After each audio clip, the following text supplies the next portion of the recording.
सैमा कन्नड फिल्मां भितर कोंकणी सॉंग म्हणजे what is the idea?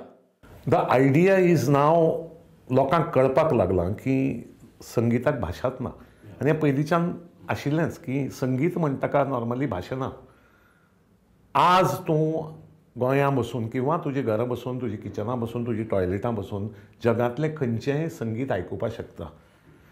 Malayalam सॉंगां जावं बाकीचे इटालियन ऑपेरा आनी खंयचे ऑर्केस्ट्रास आज इतले व्हायरल जातात ह्या माध्यमांतल्यान, म्हणजे जे मॉडर्न टॅक्नॉलॉजी म्हणटात तांतल्यान इतलें व्हायरल जाता की खंय तरी एक राना भितर खंयचे तरी जगाचे कोनशाक कोण तरी गाता आनी ताका जगभर भाशा कळनासतना प्रतिसाद मेळटा.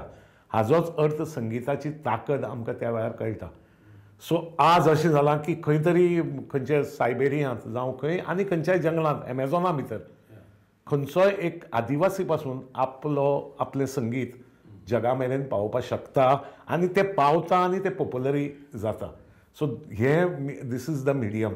आमकां पयलीं भंय दिसतालो आमची कोंकणी पावतली काय कितें. आज म्हाका अभिमानान सांगपाक दिसता जे भुरगे आज मिडिया भितर काम करतात, खास करून आपल्या भाशे खातीर कोंकणी खातीर, तांचे सगळ्यांचें हांव अभिनंदन करतां की ते खरें टॅक्नॉलॉजी वापरून आमची कोंकणी जगभर पावयतात. आमकां बेश्टोच भंय दिसता की आमी फाटल्यान उरतले काय. एब्सोल्युटली ना. आज जगांत संगीत खपता, भाशा न्ही, आयडियाज खपतात.